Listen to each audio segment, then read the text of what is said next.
일전 연말 기도줄 때 우리 김우영 목사님 말씀도 그랬고, 지난주에 우리 전희성 목사님 말씀도 참 그랬던 것 같습니다. 말씀을 그런 집회들을 통해서 우리가 말씀을 사모하는 그런 마음이 더욱 깊어지게 되기를 간절히 바랍니다. 지난 시간 우리는 열왕기상 3장을 통해서 꿈속에 솔로몬에게 나타나셔서 너의 바라는 바 소원이 무엇이냐라고 물으셨던 여호와께 여호와 하나님이여 저에게 듣는 마음을 쉐마 레브를 허락하여 주시옵소서라고 했던 솔로몬의 꿈 이야기를 우리가 함께 나누었습니다. 거기에서 우리가 마음이라고 하는 히브리어 레버라고 하는 말은 그 하나님께서 지배하시는 우리 마음 속에 있는 감정의 자리, 그것이 바로 마음이다라고 살폈고요. 듣다라고 하는 말의 히브리어 원어 쉐마라고 하는 말은 단순하게 듣는 것을 넘어선 listen to, 경청하는 것, pay attention, 주의를 기울이는 것, 그리고 더 나아가서 obey, 순종의 의미를 가지고 있다. 그래서 말씀드린 것처럼 마틴 루터는 쉐마 레브를 듣는 마음에서 더 나아가서 순종하는 마음으로 번역을 하였다라고 말씀을 드렸습니다. 그래서 우리가 잘 아는 신명기 6장 4절로 9절의 말씀 쉐마 이스라엘, 유대인들이 아침 저녁으로 날마다 암송하는 그 말씀을 저희가 함께 또 살펴보았었죠. 이스라엘아 들으라, 우리 하나님 여호와는 오직 하나이신 여호와이시니 너는 마음을 다하고 성품을 다하고 뜻을 다하여 주 너희 하나님을 사랑하라. 오늘날 내가 내게 명하는 이 말씀을 너는 마음에 새기고 내 자녀에게 부지런히 가르치며 집에 앉았을 때이든지 길에 행할 때이든지 누웠을 때이든지 일어날 때이든지 이 말씀을 강론하라. 쉐마 이스라엘의 말씀을 우리가 함께 나눴습니다. 그 말씀을 신약 성경에서 야고보는 다시 이렇게 반복해서 1장 5절에 말했죠. 너희 중에 누구든지 지혜가 부족하거든 모든 사람에게 후히 주시고 꾸짖지 아니하시는 하나님께 구하라. 그리하면 주시리라 라고 말씀하셨습니다. 지혜를 구하라. 솔로몬이 구한 듣는 마음, 순종하는 마음을 우리가 구한다면 하나님께서 우리에게 그 마음을 허락하시고 하나님을 온전히 섬기도록 우리를 축복하실 것이다 라고 하는 말씀을 저희가 나누었습니다.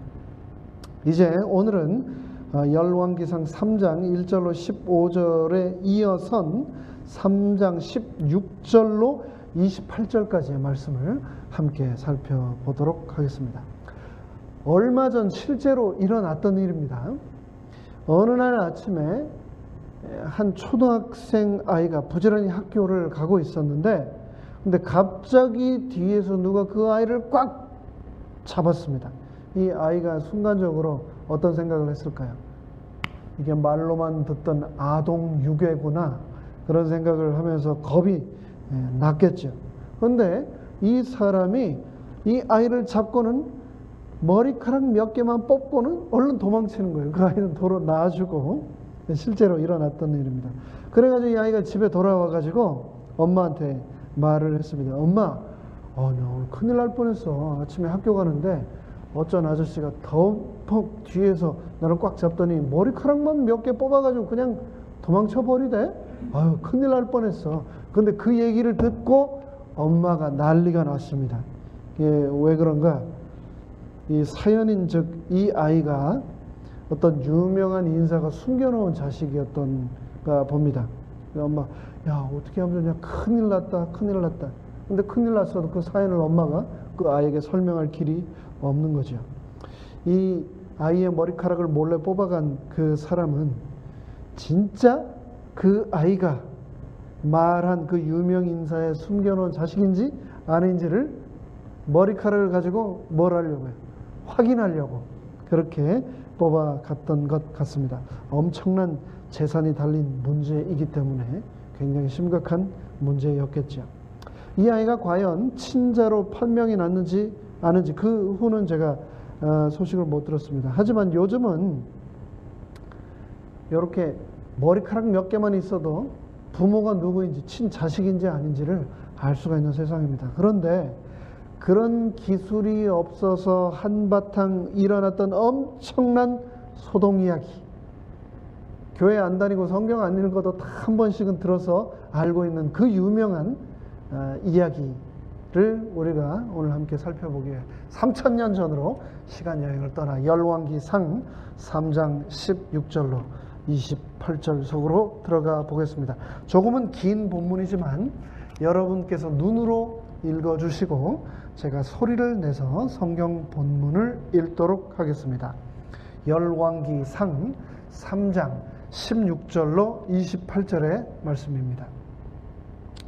때에 창기, 창녀란 말이죠. 창기 두 계집이 왕에게 와서 그 앞에 서며 한 계집은 말하되 내 주여, 나와 이 계집이 한 집에서 사는데 내가 저와 함께 집에 있으며 아이를 낳았더니 나의 해산한 지 3일에 이 계집도 해산하고 우리가 함께 있었고 우리 둘 외에는 집에 다른 사람이 없었나이다.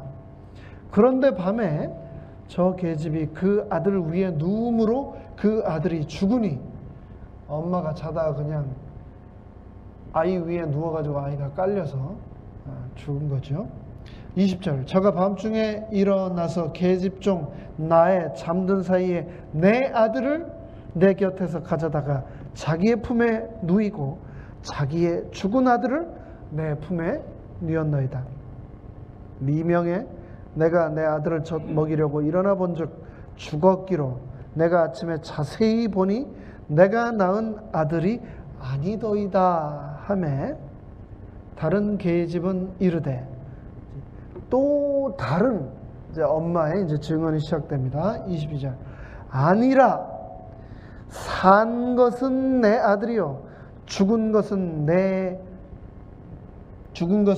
너의 아들이라 하고 이 계집은 이르되, 아니라 죽은 것은 너의 아들이요 산 것이 내 아들이라 하매 왕 앞에서 그와 같이 쟁론하는지라.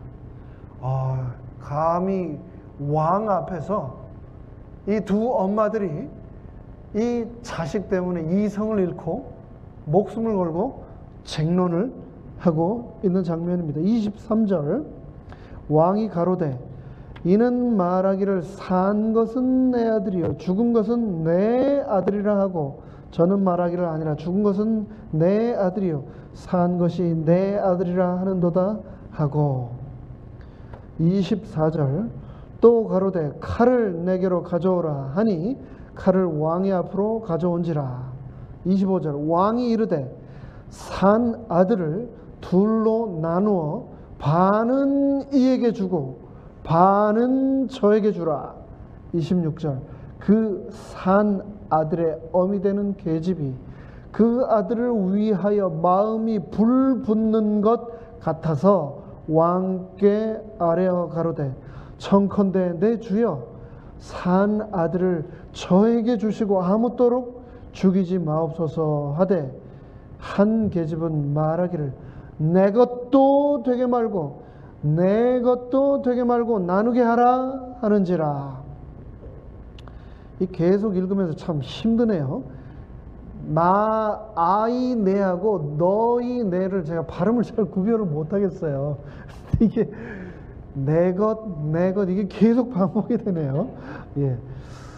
27절입니다. 왕이 대답하여 가로되 산 아들을 저 계집에게 주고 결코 죽이지 말라. 저가 그 어민이라 하매.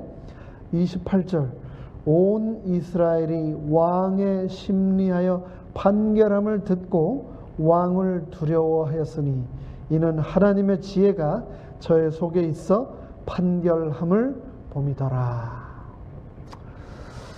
참 어려운 상황입니다.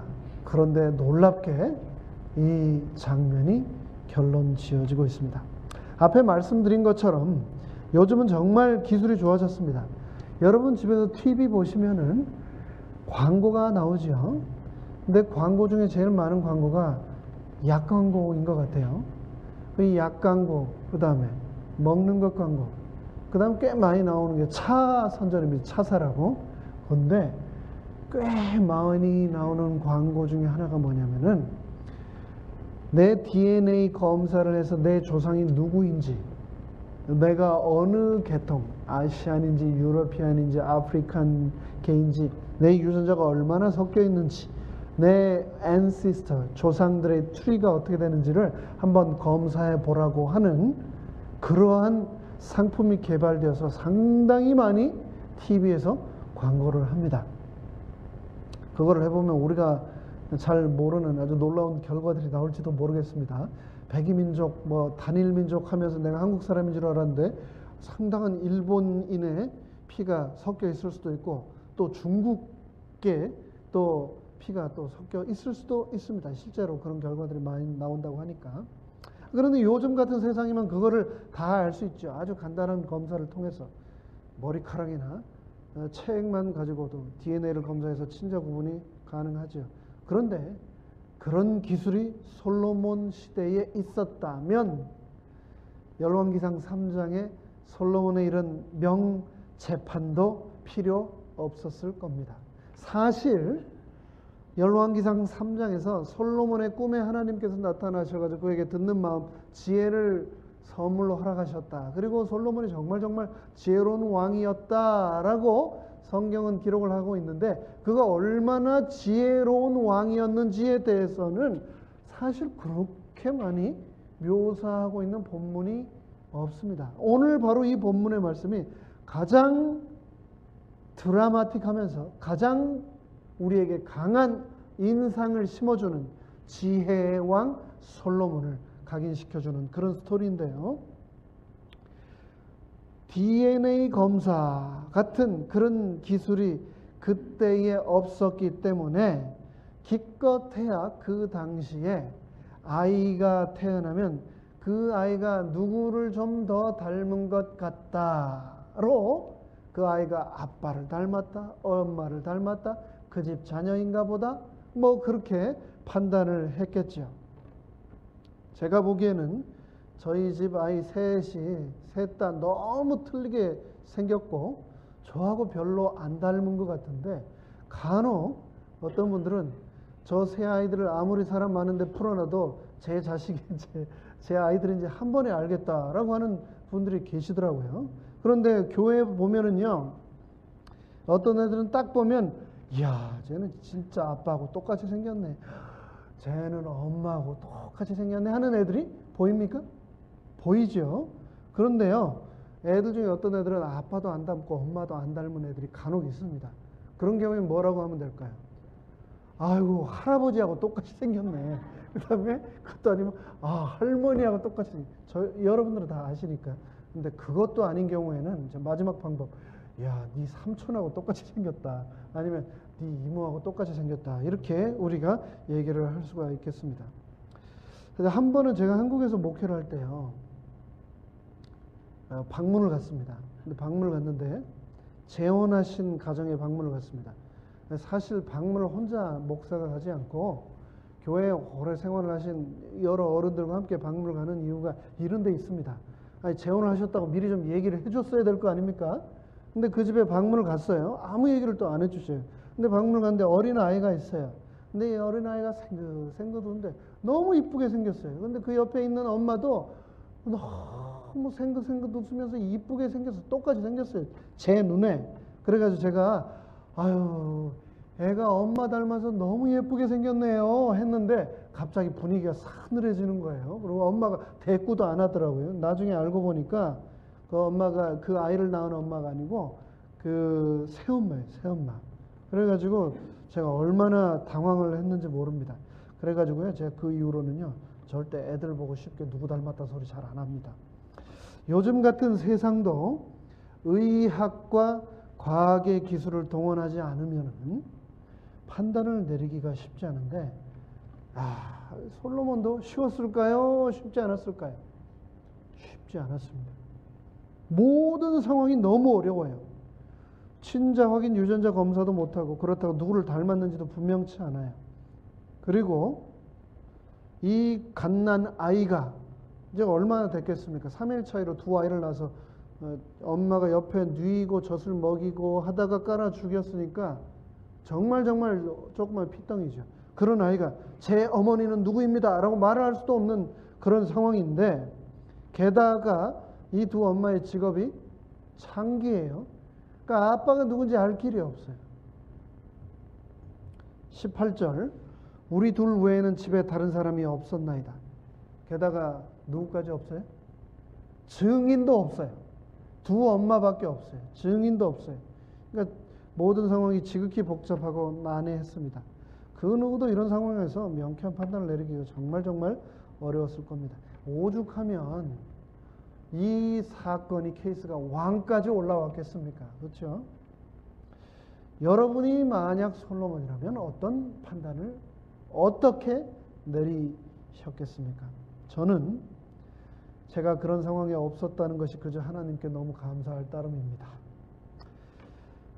이 사흘 차이를 두고 태어난 두 아이, 이 어린아이들은 수시로 젖을 먹기 때문에 엄마들이 주로 잘 때 젖을 물리며 자고, 그러기 때문에 바닥이나 침대에 나란히 누워서 자고, 그러다가 잠이 들면 엄마가 그냥 뒤척뒤척 하다가 아이를 그냥 깔아서 죽일 수 있는 경우가 있는 거죠.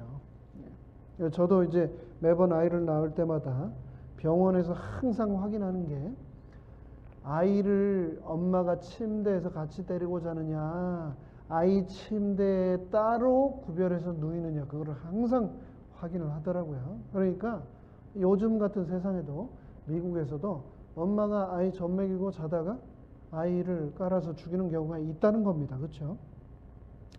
불쌍하게도 한 아이가 엄마 밑에 깔려서 질식사를 하고 말았습니다.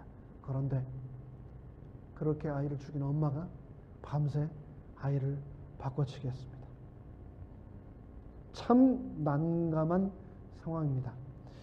우리 인생에도 이런 일이 종종 닥칩니다. 이렇게 할 수도 없고 저렇게 할 수도 없습니다. 증거가 없습니다. 증인도 없습니다.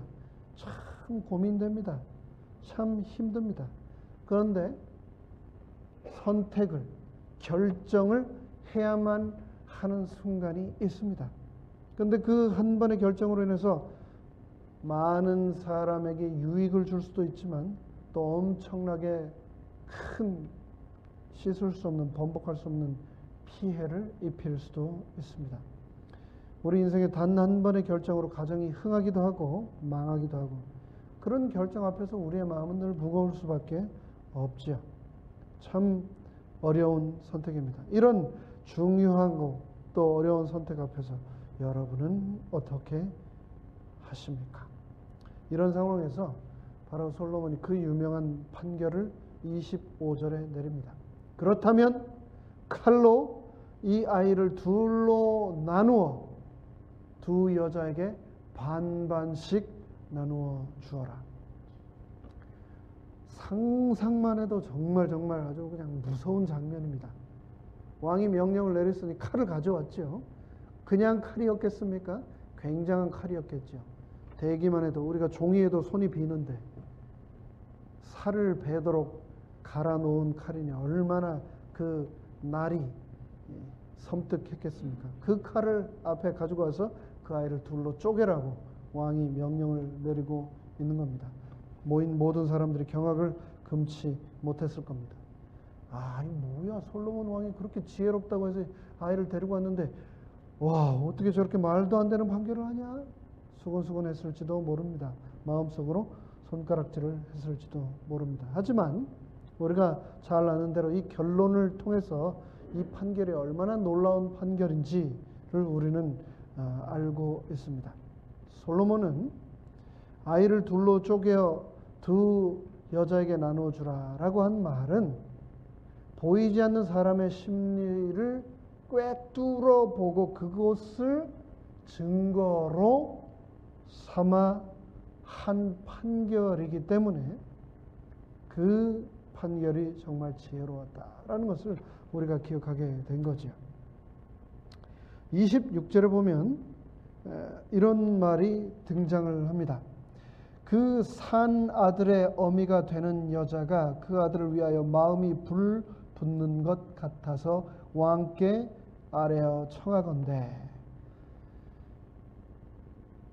친엄마가 그 아이가 누구의 엄마인지 알았을까요? 몰랐을까요?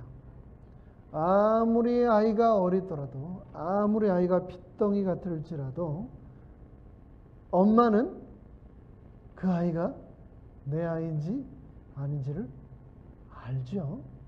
그리고 그 친엄마의 모성애가 마음속에 불 붙는 것처럼 일어났다라고 하면서 아무리 그래도, 아무리 이 판결이 억울하고 말이 안 될지라도, 그렇더라도 내 아이를 죽일 수는 없다. 그러니 차라리 내 아이를 저 여자에게 주십시오. 그 아이를 죽이지 마십시오. 라고 그 여자가, 엄마가 말을 했습니다.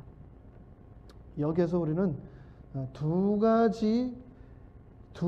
엄마의 마음속에 있는 두 가지 마음을 발견할 수 있습니다. 하나는 바로 이 아이의 친엄마가 되는 여인의 마음속에서 발견할 수 있는 모성애와 가짜 엄마의 마음속에 있는 소유욕을 우리는 선명하게 구별할 수 있습니다. 가짜 엄마, 다른 여자는 뭐라고 했습니까? 이 솔로몬의 판결에 그럽시다. 아이 둘로 나눕시다. 왜요? 기왕 내가 그 아이 못 가질 바에 차라리 죽입시다. 뭡니까? 이게 모성애입니까? 아니죠. 이건 소유욕이죠. 소유욕. 진정한 사랑의 마음보다 소유욕 때문에 가짜 엄마는 내가 못 가질 바에 차라리 둘로 쪼개자라고 서슴없이 말을 했습니다. 진짜 엄마는 소유욕보다도 훨씬 큰, 그러면서도 너무나 당연한 엄마의 마음, 엄마의 사랑, 모성애를 가지고 그 아이를 차지하는 것도 중요하지만 아이를 사랑하는 마음, 그 아이의 생명이 더 중요하기 때문에 그 아이를 양보까지 하게 되었습니다. 그리고 그것을 솔로몬은 잘 알고 있었습니다. 진짜 엄마를 구별해내게 된 거죠. 자식을 위해서라면 내 모든 것을 희생하고 내 생명조차 얼마든지 내줄 수 있는 진짜 엄마를 찾아냈습니다.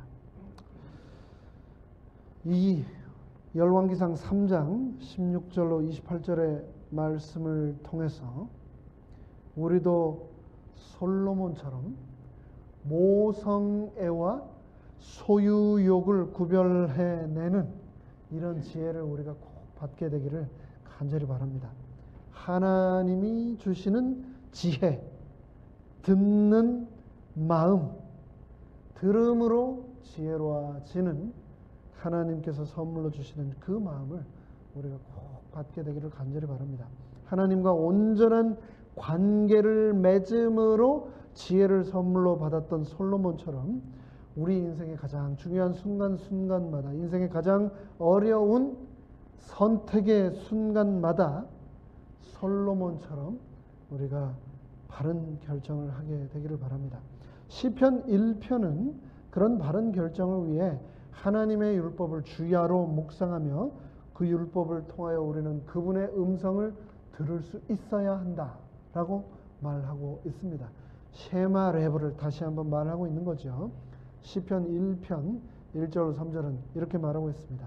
복 있는 사람은 악인의 궤를 좇지 아니하며 죄인의 길에 서지 아니하며 오만한 자의 자리에 앉지 아니하고 오직 여호와의 율법을 즐거워하며 그 말씀을 주야로 묵상하는 자로다.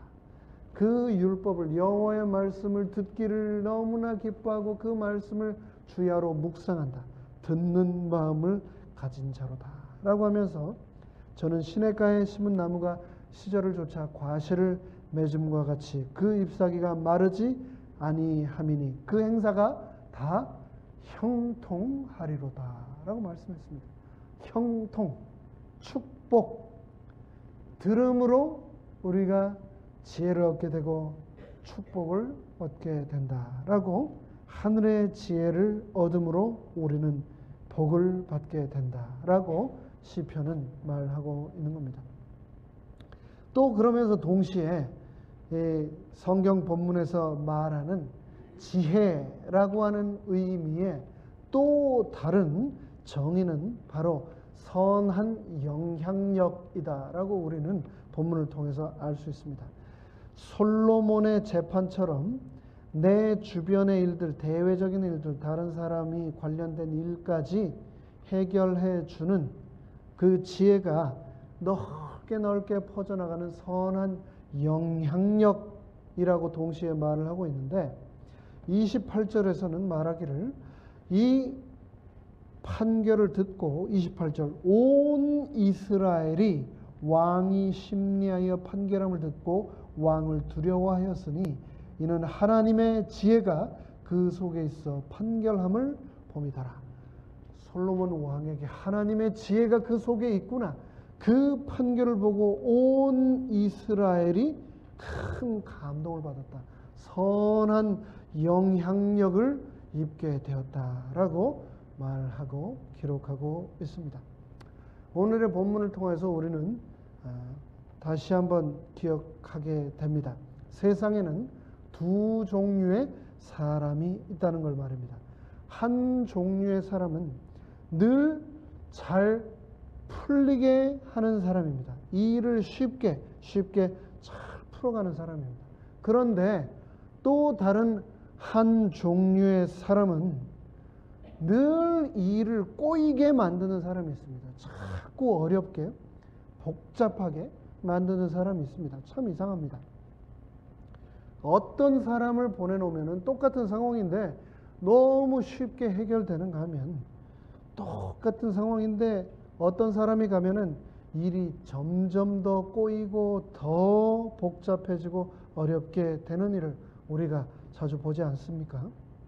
사도 바울은 고린도전서 16장에서 스데바나와 브드나도와 아가이고라고 하는 이 세 명의 동역자를 소개하면서 그들을 18절에서 뭐라고 묘사를 하고 있냐면은, 그들이 나와 너희의 마음을 시원하게 하였으니 그들을 인정해 주어라 라고 말을 하고 있습니다. 다른 사람의 마음을 스데바나, 브드나도, 아가이고라고 하는 사람은 가는 곳마다 모든 일들이 순조롭고 잘 풀리도록 막힌 것을, 답답한 것을 뻥뻥 뚫어주던 그런 사람이었던 것 같습니다. 이런 사람은 되게 하는 사람이죠. 뭐든지 상황을 되게 하는 사람입니다. 이런 사람이 바로 지혜로운 사람입니다. 그런데 반대로 어떤 사람은 다 되어가는 일에도 그 사람만 등장하면 일이 꼬이게 하는 그런 사람이 있습니다. 자꾸 일을 힘들게 합니다. 다른 사람을 힘들게 하고요, 답답하게 합니다. 오해와 갈등을 불러일으키고 싸우도록 만듭니다. 원만하게 다른 사람하고 의논하고 협력하는 게 아니라 자기 주장만 앞세우죠. 그런 사람에게 별명이 있는데 여러분 뭔지 아십니까? 그런 사람은요, 시카고 사람이라고 부른답니다. 시카고. 저기 동부에 우리 황충혜 장로님 사시던 시카고가 아니고요, 시카고. 이게 뭐냐면요, 그런 사람은 특징이 세 가지래요. 시끄럽고 까다롭고 고집이 세답니다. 그래서 시카고 사람이랍니다. 시카고 사람. 근데요, 이런 시카고 사람 하나만 있으면요, 아무리 조용하고 평화롭던 공동체도 한 번에 그냥 난장판이 됩니다. 이 시카고 사람이 그렇게 무서운 겁니다. 일이 어려워지는 거죠. 지혜롭지 못한 그 한 사람 때문에 공동체가 산산이 망가지는 겁니다. 성경이 말씀하는 지혜는 내가 무엇인가를 안다. 시끄럽고 까다롭고 고집 센 사람들의 특징이 뭔지 아십니까?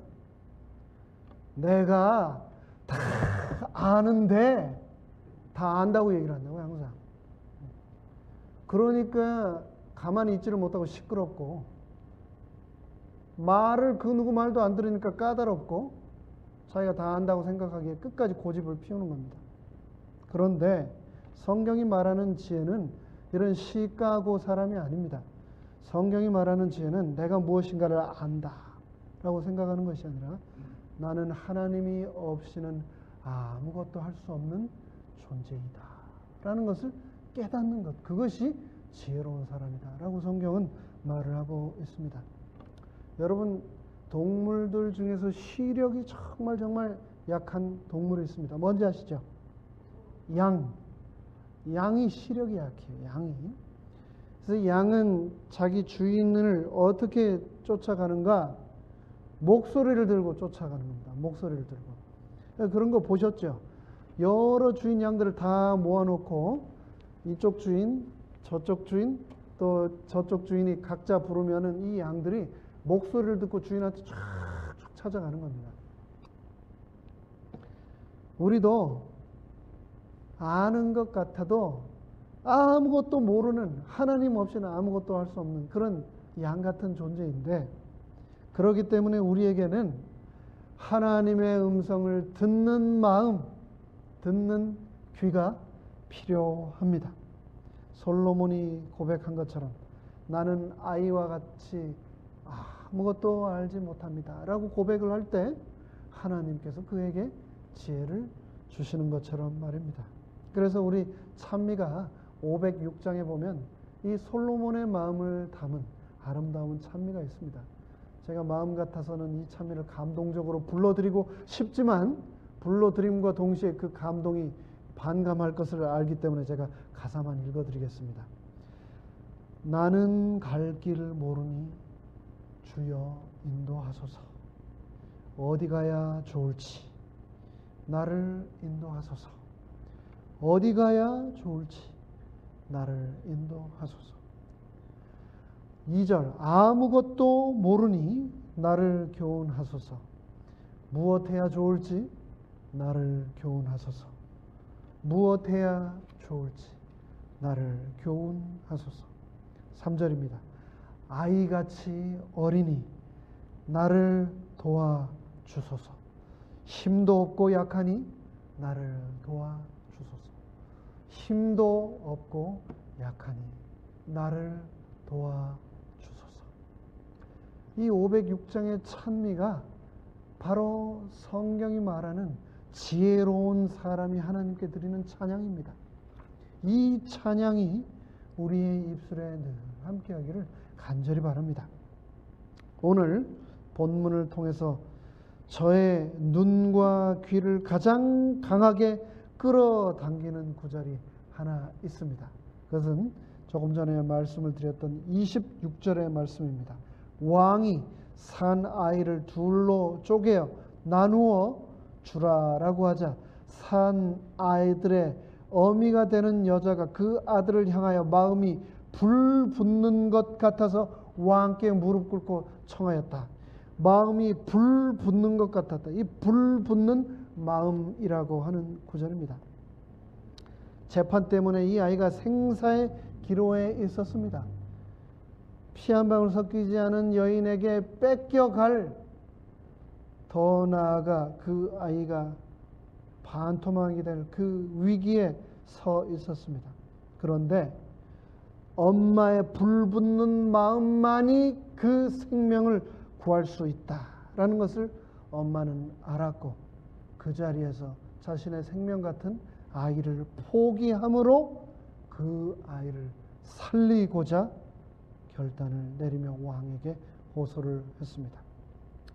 우리 모두 기억해야 되겠습니다. 솔로몬이 시험을 통해서 진짜 엄마와 가짜 엄마를 분간해 냈던 것처럼 하나님은 시련을 통해서 진짜 성도와 가짜 성도를 구별해 낸다는 것을 기억해야 하겠습니다. 마지막 시대에 이 교회에 임하는 시련들을 통해서 진짜 교회와 가짜 교회를 하나님은 구별해 내실 것입니다. 마지막 참된 하나님의 남은 무리와 그렇지 않은 무리를 하나님께서는 구별해 낼 것입니다. 시련이 다가왔을 때 살리는 말, 희망의 말, 상처를 회복시키는 말을 하는 사람과 부정의 말, 절망의 말, 비판의 말을 하는 사람 가운데 누가 그 교회를 정말 사랑하는 사람일까요?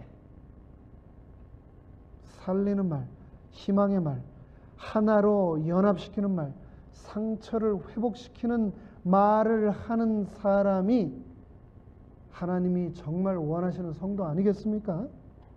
불붙는 마음인지 불평의 마음인지 인간의 눈으로 볼 때는 헷갈릴 수 있죠. 하지만 그 마음의 표현, 행동의 열매를 보면 분명히 알 수 있습니다. 그리고 우리가 기억해야 될 것은 온 우주가 시련 앞에 서 있는 우리를 주목하고 있다는 사실을 기억해야 하겠습니다. 우리 속에 하나님의 지혜가 있는지, 교회를 사랑하는 불붙는 마음이 있는지를 확인하고자 우리를 지켜보고 있다는 사실을 우리는 기억해야 하겠습니다. 이제 말씀을 마치겠습니다. 당혹스러운 상황 가운데서 오로지 아기만을 생각했던 진짜 엄마는 그 사랑 때문에 자신의 가슴이 찢어지고 짓 이겨져도 아기를 살리는 선택을 내릴 수밖에 없었습니다.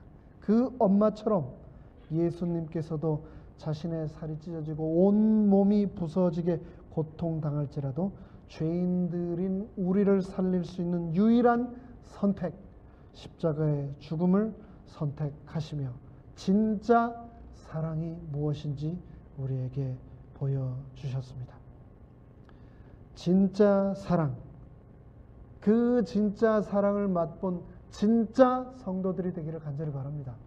그리고 이 교회가 하나님이 원하시는 진짜 교회, 구원받는 교회, 남은 교회가 되기를 간절히 바랍니다.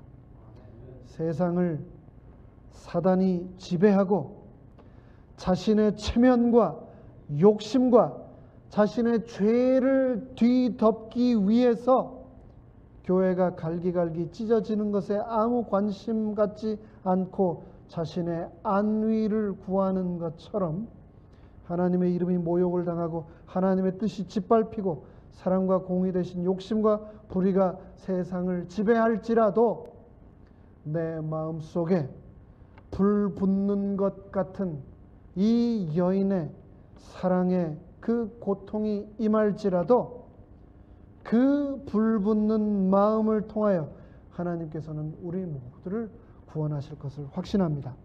하나님께서 우리에게도 이 저녁 그 마음을 허락하시기를 간절히 바라며 말씀을 마치겠습니다. 이제 오늘 저녁 저희가 다 함께 또 기도하는 시간을 갖고 예배를 마치도록 하겠습니다. 오늘은 특별히 한 가지 기도 제목을 부탁드리고 다 함께 좀 기도를 하고 또 각자 개인 기도 제목을 가지고 기도를 하시겠는데요. 3월 14일부터 17일, 그러니까 이제 얼마 남지 않았죠. 3주 후에 발 관리 전문인이신 우리 남선교 장로님을 모시고 선교회 주최로 저희 교회에서 발 관리 세미나를 하게 됩니다. 목, 금, 토, 일 4일간 진행을 하게 되죠.